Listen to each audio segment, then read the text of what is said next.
अनुराधा जी अपने घर में अकेली रहती थी क्योंकि उनके पति की मृत्यु कैंसर की वजह से बहुत समय पहले ही हो गई थी। तब से वह अपने बेटे के साथ अकेली ही रहा करती थी, उनका पालन पोषण करती थी। अनुराधा जी एक स्कूल में पढ़ाया करती थी, उसी से उनका घर खर्च चलता था। उनकी आर्थिक स्थिति ज़्यादा अच्छी तो नहीं थी, लेकिन फिर भी उन्होंने अपने बेटे को किसी चीज़ की कमी नहीं होने दी। वह दिन में स्कूल में पढ़ाने जाया करती थी और रात में सिलाई का काम भी कर लिया करती थी, जिससे उनकी इनकम डबल हो जाती थी। वक्त बीतता जा रहा था, धीरे धीरे उनका बेटा बड़ा होता जा रहा था और खर्च भी बढ़ रहे थे। वह अपनी सुख सुविधा सब त्याग कर अपने बेटे को पढ़ाने लिखाने में जी जान से कोशिश में लगी रही और अनुराधा जी का सपना था कि उनका बेटा पढ़ लिख कर एक डॉक्टर बने। इसलिए उन्होंने अपने बेटे को पढ़ाने के लिए जी जान लगा दी। बेटा भी पढ़ने में बहुत होशियार था, उसने भी बहुत मेहनत की और उसकी मेहनत रंग लाई। वह अब एक सफल डॉक्टर बन चुका था। नितिन भी इस बात को जानता था। उसकी माँ ने अपनी ज़िंदगी में बहुत दुख देखे हैं और बड़ी कठिनाइयों से उसे इस मुकाम तक पहुँचाया है। इसलिए वह अक्सर अपनी माँ से कहता है कि जीवन के किसी भी मोड़ पर मैं आपको अकेला नहीं छोड़ूंगा, हमेशा आपका ध्यान रखूंगा, आपको हर सुख सुविधा देने की पूरी कोशिश करूंगा। धीरे धीरे समय बीतने लगा। कुछ समय बाद नितिन को एक प्रज्ञा नाम की लड़की से प्यार हो गया और वह उससे शादी करना चाहता था। उसने प्रज्ञा को अपनी माँ से मिलवाया। माँ ने भी शादी के लिए हाँ कर दी और वह दिन भी जल्दी ही आ गया जब प्रज्ञा नितिन की ज़िंदगी में उसकी पत्नी बनकर आई। अनुराधा जी ने अपनी बहू को खूब लाड़ प्यार किया। उनकी कोई बेटी नहीं थी, इसलिए अपनी बेटी के हिस्से का प्यार भी उन्होंने अपनी बहू को दिया।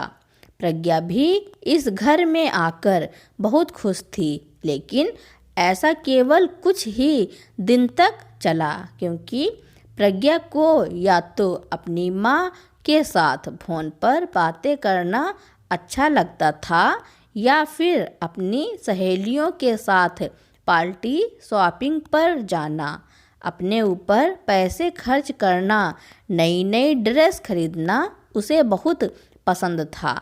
लेकिन जब भी अनुराधा जी अपनी बहू प्रज्ञा को कोई काम करने को कहती तो उसे परेशानी होने लगती। घर गृहस्थी की जिम्मेदारी से उसका कोई मतलब ही नहीं था। अब उसे अपनी सास में केवल बुराई ही नज़र आती थी। अक्सर फ़ोन पर अपनी सहेलियों को भी यही बात कहती कि ना जाने मेरी कैसी जगह शादी हुई है, यहाँ तो हर किसी को बस अपने से ही मतलब है, मैं बस पूरा दिन काम करती रहूं, यह लोग तो यही चाहते हैं। बहू के नाम पर मुफ्त की नौकरानी चाहिए थी।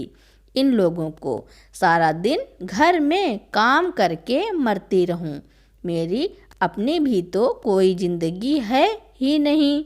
कभी कभी तो मन करता है कि कहीं जाकर मर जाऊं। अनुराधा जी समझ पा रही थी कि उनकी बहू काम करने में ज़्यादा दिलचस्पी नहीं लेती है, उसे कोई ज़्यादा परेशानी ना हो, इस कारण वह खुद ही घर के काम की सारी जिम्मेदारी संभाल लिया करती थी। बढ़ती उम्र के चलते उनसे काम नहीं होते थे, इसलिए अपनी बहू को केवल अपनी मदद के लिए कभी कभी आवाज़ लगा देती थी। उस पर भी प्रज्ञा मुंह बनाने लग जाती थी और अक्सर गुस्से में बड़बड़ाती रहती कि इस घर में आकर तो मेरी ज़िंदगी ही बर्बाद हो गई है।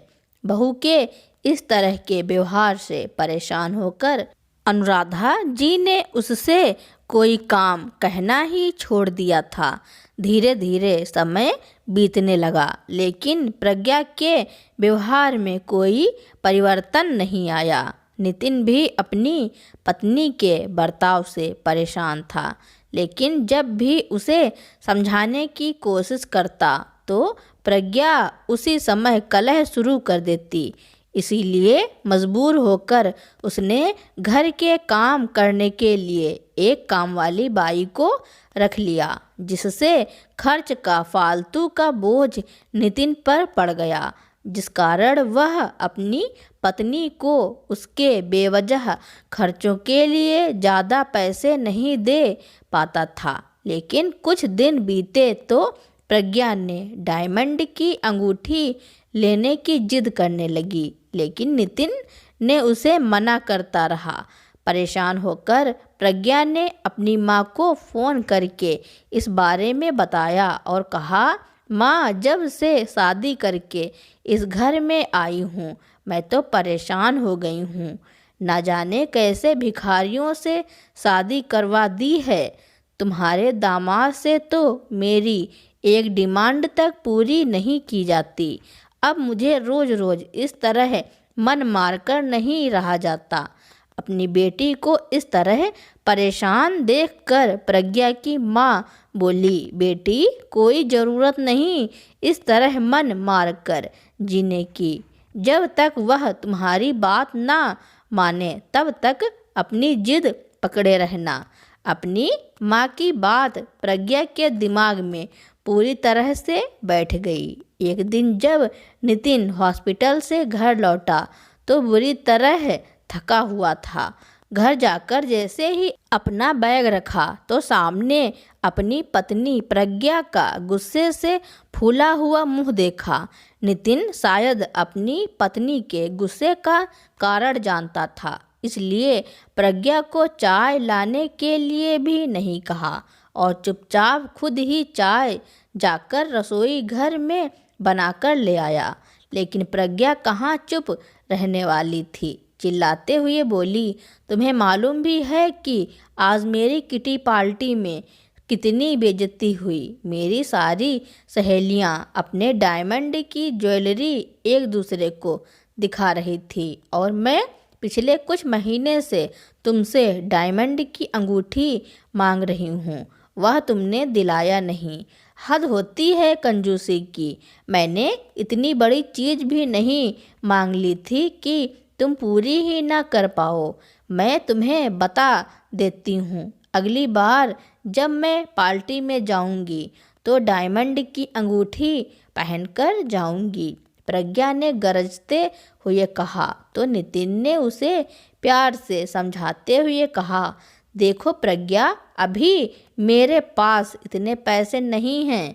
माँ बीमार रहती हैं, उनकी दवाइयों का भी खर्च होता है और फिर अब काम वाली बाई लगाने के बाद खर्च और भी बढ़ गया है। जब मेरे पास कुछ पैसे होंगे तो मैं खुद तुम्हें तुम्हारी पसंद की ज्वेलरी दिलवा दूंगा। अपने पति की बात सुनकर प्रज्ञा उस समय चुप रह गई और डायमंड की अंगूठी के सपने देखने लगी। लेकिन अगले ही दिन जब नितिन हॉस्पिटल से घर लौटा तो उसका मुंह लटका हुआ था। दरअसल कुछ समय पहले उसने एक मरीज का ऑपरेशन किया था। उसका ऑपरेशन सक्सेस नहीं हुआ था, जिसके कारण अस्पताल के मालिक ने उसे अपने अस्पताल से निकाल दिया था, वह भी बहुत बेइज्जती करके, जिस कारण उसकी जॉब भी चली गई थी और सभी स्टाफ और मरीजों के सामने उसे बेइज्जत करके अस्पताल से निकाल दिया। यह बदनामी नितिन बर्दाश्त नहीं कर सका और चुपचाप उस अस्पताल से अपने घर चला आया। घर का माहौल भी कुछ सही नहीं था। उसकी पत्नी दिन पर दिन घर में कलह कलेश किया करती थी। इसी कारण वह अपने काम पर फोकस नहीं कर पाया था। जब यह बात उसने अपने घर में बताया तो उसकी पत्नी चिल्लाते हुए कहती है, अब तो तुम्हारी जॉब भी चली गई तो घर का खर्चा पानी किस तरह चलेगा। इस पर अनुराधा जी कहती हैं कि ऊपर वाले पर भरोसा रखो बहू, भगवान कुछ न कुछ जरूर करेगा। उधर दूसरी तरफ नितिन को उदास देखकर अनुराधा जी ने उसे अपने पास बैठाया। उन्होंने अपने बेटे को हौसला दिया कि बेटा परेशान ना हो, कुछ दिनों में दूसरी जगह तुम्हें नौकरी भी मिल जाएगी तो सारी परेशानी दूर हो जाएगी। नितिन कुछ समय अपनी माँ के पास रहकर उदास मन से अपने कमरे में चला गया और अनुराधा जी टेंशन में पड़ गईं कि आखिर घर का खर्च कैसे चलेगा, क्योंकि नितिन के पास कोई जमा पूंजी भी नहीं थी। जो रुपए उसने इकट्ठे किए थे उन रुपयों से उसने यह घर खरीद लिया था। अपने बेटे की चिंता अनुराधा जी को सता रही थी। उधर जब नितिन ने अपनी नौकरी छोड़ने की बात प्रज्ञा को बताई थी तब से प्रज्ञा सर पकड़कर बैठ गई, यह सोचकर कि अब वह अपने शौक कैसे पूरे कर पाएगी। फिर नितिन ने अपनी मजबूरी बताते हुए अपनी पत्नी से कहा, प्रज्ञा ऐसी स्थिति में मुझे तुम्हारी मदद की ज़रूरत है। तो प्रज्ञा हैरान होते हुए बोली, भला मैं आपकी क्या मदद कर सकती हूँ। तो नितिन बोला, तुम अगर चाहो तो मेरी मदद कर सकती हो। इस पर प्रज्ञा हैरानी से उसकी ओर देखने लगी तो नितिन बोला, अगर अगले महीने तक मेरी नौकरी ना लगी तो घर का खर्चा चलाना मुश्किल हो जाएगा। ऐसी हालत में हम लोग कामवाली बाई का खर्चा नहीं झेल सकते, तो तुम कुछ दिनों के लिए माँ के साथ घर का काम संभाल लो, क्योंकि इस समय एक एक पैसा बचाना हमारे लिए ज़रूरी है। नितिन की बात सुनकर प्रज्ञा मुंह बनाते हुए बोली, लेकिन तुम जानते हो कि मुझसे यह सब काम नहीं होते। बड़ी मुश्किल से मैं अपने लिए कुछ समय निकाल पाती हूँ। तो नितिन बोला, प्रज्ञा जब मेरी अच्छी नौकरी लग जाएगी तो तुम जो मांगोगी वह तुम्हें लाकर दूंगा। सिर्फ 1-2 महीने के लिए एडजस्ट कर लो प्लीज। नितिन की यह बात सुनकर प्रज्ञा घर के कामों में अपनी सासू माँ का हाथ बटाने के लिए तैयार हो गई। 1 सप्ताह बीत चुका था, लेकिन नितिन के बहुत कोशिश करने के बाद भी नई जॉब नहीं मिल पा रही थी। एक दिन अनुराधा जी जैसे ही बाथरूम में नहाने के लिए अंदर गई थी तो उनका पैर धोखे से साबुन की बट्टी पर पड़ गया और वह फिसल कर वहीं बाथरूम में ही गिर पड़ी। वह जोर जोर से चिल्लाने लगीं। उनकी चिल्लाने की आवाज़ सुनकर उनका बेटा और बहू भागते हुए आए और अपनी पत्नी की मदद लेकर अनुराधा जी को किसी तरह उनके कमरे तक लेकर आए, लेकिन वह दर्द से कराहती जा रही थी और धीरे धीरे दर्द बढ़ता ही जा रहा था। उनकी हालत खराब होती देखकर नितिन उन्हें डॉक्टर के पास ले गया। डॉक्टर ने जांच की तो मालूम पड़ा कि उनके हाथ की हड्डी में हल्का फ्रैक्चर आया है। उनके पैर में भी बहुत ज़्यादा दर्द हो रहा था, जिस कारण डॉक्टर ने उन्हें कुछ समय के लिए बेड रेस्ट करने को कह दिया। नौकरी जाने और माँ की चोट लगने से नितिन बहुत ज़्यादा परेशान हो गया था। अब उसका खर्च और भी ज़्यादा हो गया था, लेकिन उससे भी ज़्यादा परेशानी हो गई प्रज्ञा को, क्योंकि एक ओर तो काम वाली बाई चली गई थी तो दूसरी ओर उसकी सासू माँ, जो सारा दिन घर पर नौकरानी की तरह काम करती रहती थी, अब वह भी बिस्तर पकड़ ली थी। अब खाना पकाना, साफ सफाई करना, बर्तन और कपड़े धोना, सारे कामों की जिम्मेदारी प्रज्ञा पर आ चुकी थी। साथ ही साथ उसे अनुराधा जी के सारे काम भी करने पड़ रहे थे।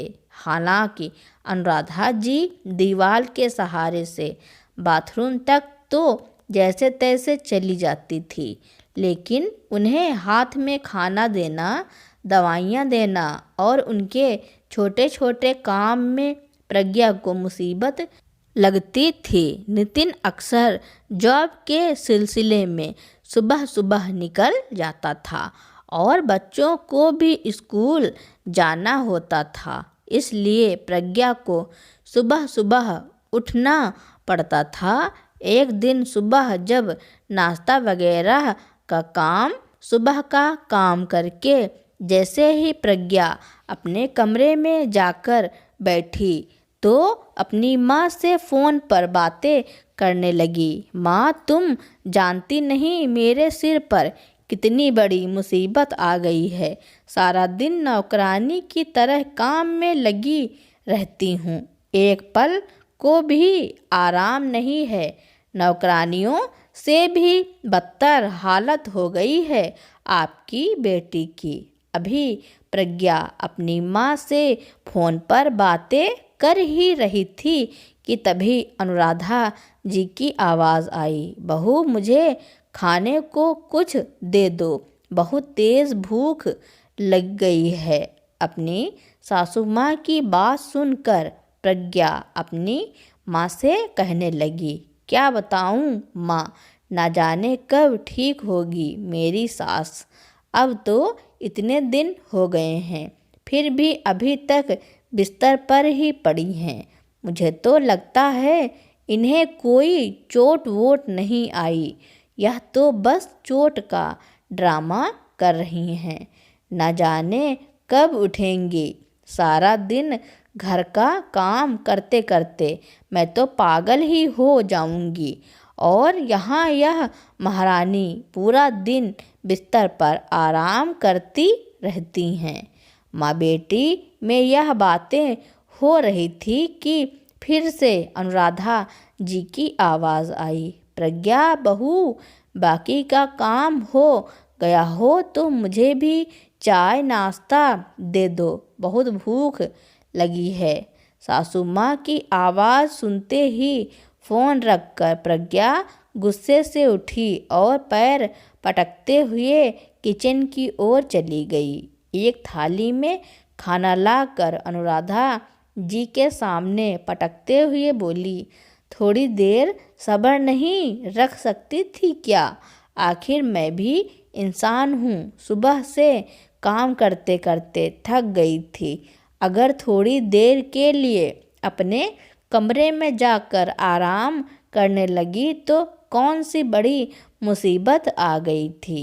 बहू की तीखी बातें सुनकर अनुराधा जी की आंखों में आंसू बहने लगे। वह बोली, बहू मुझे भी बार बार तुम्हें परेशान करना अच्छा नहीं लगता, लेकिन क्या करूं, मजबूरी के कारण मैं बिस्तर पर पड़ी हूँ। मेरी हालत ऐसी ना होती तो मैं कभी ना बैठती, और फिर सुख दुख में और परेशानी में परिवार के सदस्य ही तो एक दूसरे के काम आते हैं ना। तभी प्रज्ञा बोली, यह खाना खाओ, यह फालतू के भाषण देने की ज़रूरत नहीं है। थोड़ी ही देर में प्रज्ञा के फ़ोन की घंटी फिर से बजने लगी। फिर से उसकी माँ का फ़ोन आया था। बेटी प्रज्ञा, तेरी हालत देख देख कर तो मुझे चिंता खाए जा रही है। कितनी परेशानी झेलनी पड़ रही है मेरी बच्ची को। तभी प्रज्ञा बोली, क्या करूं माँ, एक तरफ तो पैसे की तंगी और दूसरी तरफ दिन भर मैं इन महारानी के नखरे उठा रही हूँ। समझ नहीं आता किस तरह अपनी सास से छुटकारा पाऊँ। अगर मैं इन्हें वृद्धा आश्रम भेजने की बात कहूँगी तो तुम्हारे दामाद इस बात को कभी मंजूर नहीं करेंगे। तुम ही बताओ इस समस्या का क्या समाधान है। निराशा भरे स्वर में प्रज्ञा ने कहा।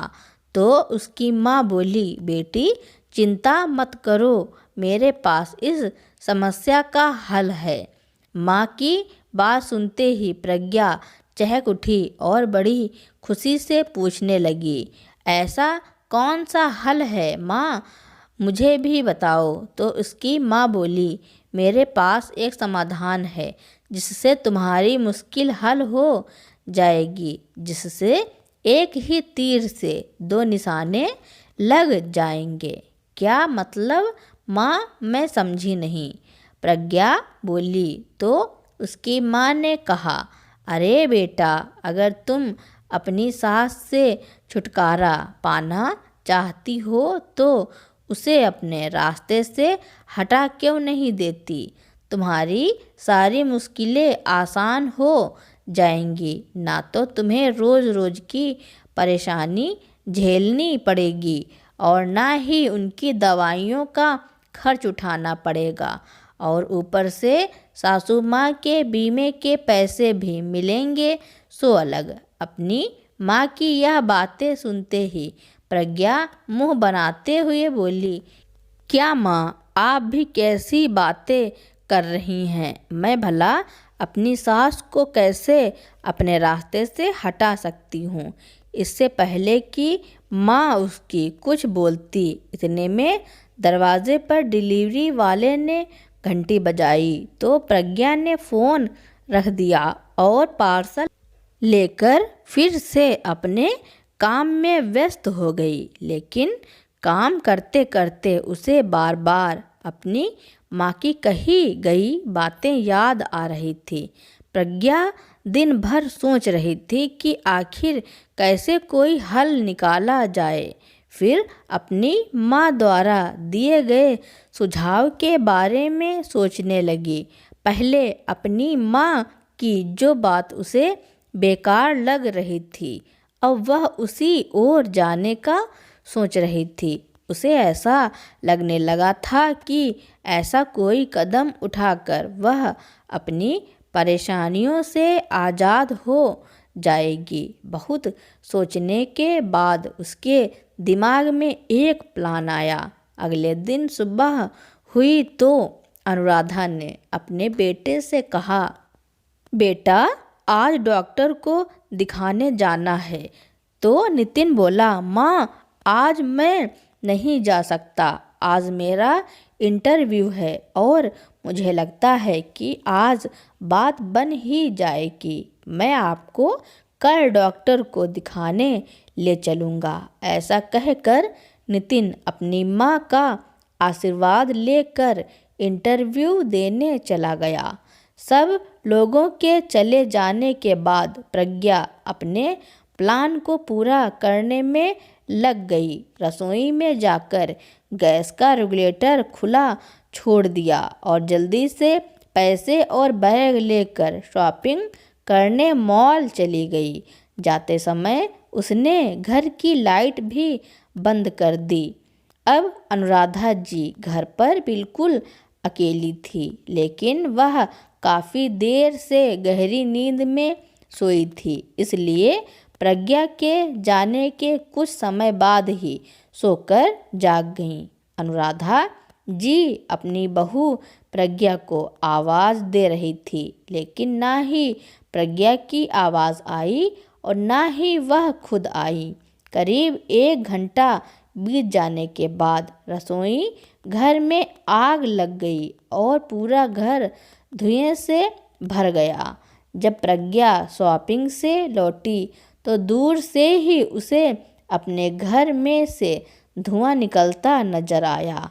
धुएं को देखते ही सोचने लगी, आज तो किस्मत मुझ पर मेहरबान हो ही गई। अब मेरी सारी मुसीबतें अपने आप खत्म हो जाएंगी। ना तो सासू माँ की रोज़ रोज़ की किटकिट नहीं सुननी पड़ेगी और ना ही दिन भर काम करना पड़ेगा। बीमा के रुपए मिलेंगे वो अलग, लेकिन उसने अपनी खुशी चेहरे पर नहीं आने दी।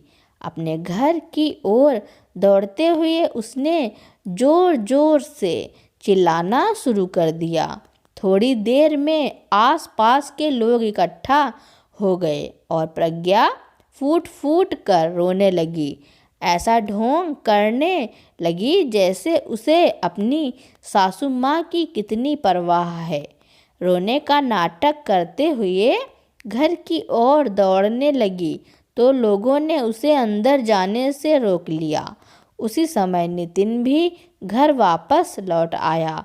उसे नौकरी मिल गई थी जिस कारण वह बहुत खुश था।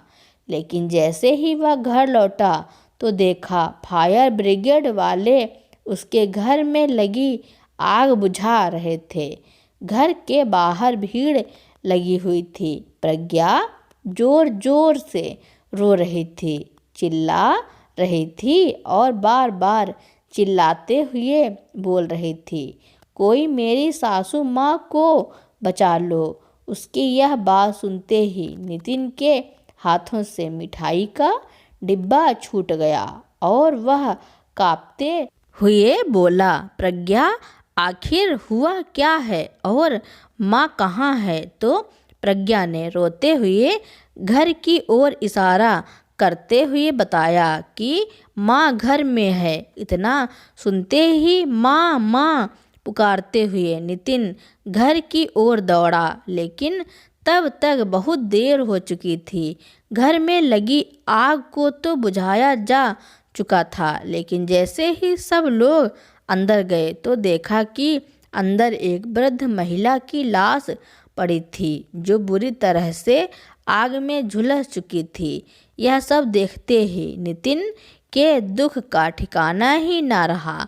माँ माँ चिल्लाते हुए नितिन जोर जोर से रोने लगा तो दूसरी ओर प्रज्ञा भी ऐसे चिल्लाती जा रही थी जैसे कि उसकी दुनिया ही लुट गई हो। सभी रिश्तेदारों को सूचित कर दिया गया और 2 घंटे बाद अनुराधा जी का अंतिम संस्कार भी हो गया। अंतिम संस्कार करने के बाद सब लोग घर पहुंच चुके थे। रसोई घर से आग फैलने के कारण रसोई घर और हॉल बुरी तरह खराब हो गया था, जबकि बाकी के कमरों में कुछ खास नुकसान नहीं हुआ था। कभी नितिन अपनी माँ को याद करता तो कभी अपने घर को देखता जिसमें माँ के साथ उसकी कितनी यादें जुड़ी हुई थी। उधर रोने का नाटक करती हुई प्रज्ञा यह सोच सोचकर परेशान थी कि आखिर उसकी माँ अभी तक पहुँची क्यों नहीं। नितिन अपनी माँ के गम में लगातार रोए जा रहा था तो प्रज्ञा भी आंसू बहाते हुए दिखावा कर रही थी। आज पड़ोस की औरतें कभी गले लगाकर प्रज्ञा को सहारा देती तो कभी बातों से सांत्वना देती। तभी अचानक दरवाजे से कोई अंदर आया और आवाज़ आई, क्या हुआ? यह सब क्या चल रहा है? यह आवाज़ सुनते ही लोग पीछे मुड़कर देखने लगे, लेकिन जिसने भी देखा तो देखता ही रह गया। अचानक सब लोगों में हाहाकार मच गई। जैसे ही नितिन ने पीछे मुड़कर देखा तो उसकी हैरानी का ठिकाना ही ना रहा, क्योंकि वहाँ और कोई नहीं बल्कि स्वयं अनुराधा जी ही खड़ी थी। उन्हें देखते ही वह जोर जोर से चिल्लाया, माँ, और दौड़ते हुए अपनी माँ के गले लग गया। अनुराधा जी को अपने सामने देखकर उनकी बहू प्रज्ञा की आंखें फटी की फटी रह गईं। वह तो लगभग चक्कर खाकर गिरने ही वाली थी। उसे समझ नहीं आ रहा था कि आखिर ऐसा कैसे संभव है।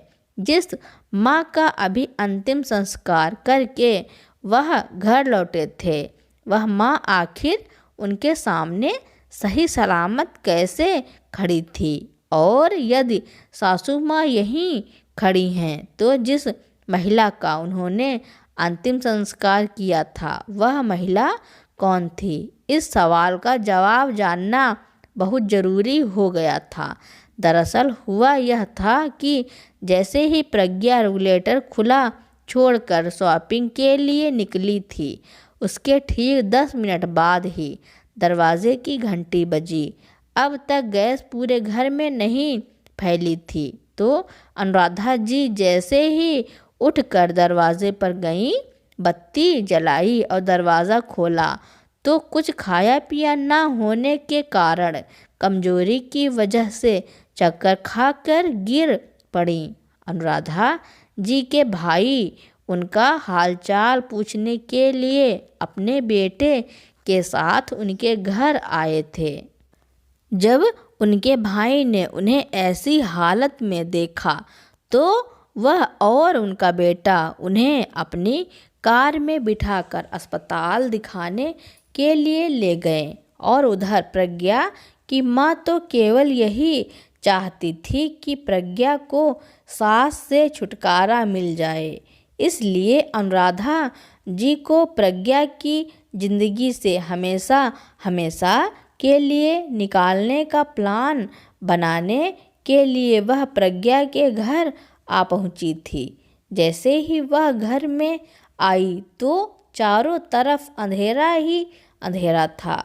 बेटी को आवाज़ लगाई लेकिन कोई जवाब नहीं आया। जैसे ही बत्ती जलाई तो स्पार्किंग से घर में फैली गैस ने आग पकड़ ली। तुरंत ही आग ने पूरे रसोई घर और हॉल को घेर लिया। प्रज्ञा की माँ उस आग की चपेट में आ गईं।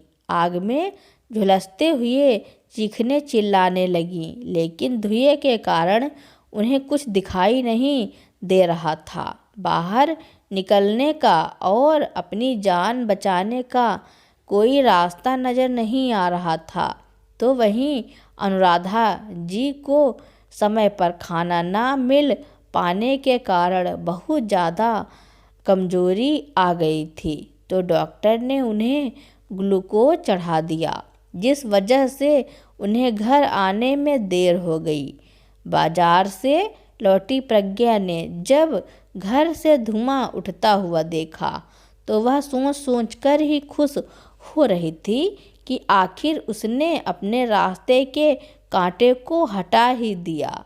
लेकिन उसे यह मालूम नहीं था कि उस घर में उसकी सास नहीं बल्कि उसकी माँ ही जिंदा जल रही थी।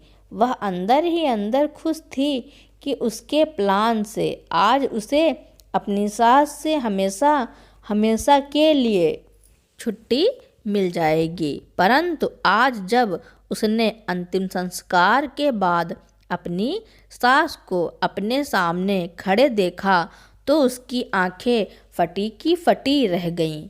इधर अनुराधा जी भी यह समझने में असमर्थ थी कि आखिर उनके घर में यह सब हो क्या रहा था। जब उन्होंने बताया कि वह कमजोरी के कारण चक्कर खाकर गिर पड़ी थी और अपने भाई के साथ डॉक्टर को दिखाने गई थी, तब जाकर सारा मामला सामने आया। लेकिन यह बात सबके सामने अब तक यह पता नहीं चला था कि आखिर मृत्यु किसकी हुई थी। पुलिस को बुलवाया गया। आस पड़ोस के सारे सीसीटीवी कैमरा की जांच करवाई गई। तब जाकर पता चला कि अनुराधा जी के घर से निकलने के कुछ देर बाद प्रज्ञा की माँ उस घर में आई थी और जिस बूढ़ी महिला की मृत्यु हुई थी वह और कोई नहीं बल्कि प्रज्ञा की माँ थी। यह बात सुनते ही प्रज्ञा का दिल बैठा जा रहा था। उसे तो ऐसा लगा कि मानो उसके शरीर में जान ही नहीं बची थी। बड़े बुजुर्गों से सुनते आए हैं कि जो दूसरों के लिए गड्ढा खोदता है वह खुद ही उस गड्ढे में गिरता है। आज यह बात साबित हो चुकी थी। उसे यकीन नहीं हो पा रहा था कि जो प्लान उसने अपनी सास के लिए बनाया था उस प्लान में तो उसकी माँ ही फंस चुकी थी और आग में बुरी तरह झुलस कर मर चुकी थी। अपनी ही हाथों उसने अपनी माँ की जिंदगी खत्म कर दी थी। कुदरत का न्याय हो चुका था और प्रज्ञा यह न्याय देखकर हैरान थी। झूठ के आंसू अब असली के आंसू में बदल चुके थे। प्रज्ञा पर दुखों का पहाड़ टूट पड़ा। यह सब कैसे हो गया? माँ, वापस आ जाओ, तुम मुझे छोड़कर नहीं जा सकती। ऐसे समय में अनुराधा जी उसे सहारा दे रही थी जिसके लिए उसने इतनी बड़ी साजिश रची थी। वहीं उसे संभाल रही थी। उसके सर को अपने कंधे का सहारा देते हुए हौसला दे रही थी। अपनी सास का प्यार देखकर उसकी आत्मा उसे धिक्कार रही थी। वह शर्मिंदा तो थी लेकिन इसे महसूस करने में शायद उसने काफ़ी देर कर दी थी। पूरे घर में प्रज्ञा की रोने की आवाज़ गूंजती जा रही थी, परंतु यह सब उसके कर्मों का ही फल था जो कुदरत ने उसे दिया था। अब प्रज्ञा अपने आप को धीरे धीरे संभाल रही थी। इस चीज़ में उसकी सास अनुराधा जी उसका पूरा सहयोग कर रही थी, जिसके कारण प्रज्ञा कुछ समय बाद अपने दुख से उभर आई। अब वह अपनी सासू माँ से बहुत प्यार करने लगी थी, उनका बहुत ध्यान रखती थी। अब अनुराधा जी को लगने लगा था कि वास्तव में जो बहू को मैं बेटी समझकर प्यार दे रही थी अब वह सच में मेरी बेटी ही बन गई हैं। दोनों सास और बहू में अब बहुत प्यार आ गया था। यह देखकर नितिन भी खुश था। नितिन को अब जॉब भी मिली थी। वह वहाँ जाने लगा और घर के हालात धीरे धीरे सही हो गए, जिसके चलते उन्होंने काम वाली बाई को भी रख लिया, जिससे अब सास और बहू दोनों साथ साथ शॉपिंग पर जाती और पार्टियां करती थी। अब उनका परिवार एक सुखी संपन्न परिवार हो चुका था। तो दोस्तों, इस कहानी के बारे में आपका क्या कहना है और यह कहानी आपको कैसी लगी कमेंट में ज़रूर लिखना। मेरी कहानी सुनने के लिए आपका बहुत बहुत धन्यवाद। अगर मेरी कहानी आपको अच्छी लगी हो या फिर आप मेरे चैनल पर नए हो तो मेरे चैनल को लाइक, कमेंट, शेयर, सब्सक्राइब एवं बेल आइकन का बटन दबाना ना भूलें ताकि मेरी नई नई कहानियाँ आप तक पहले ही पहुँचती रहें।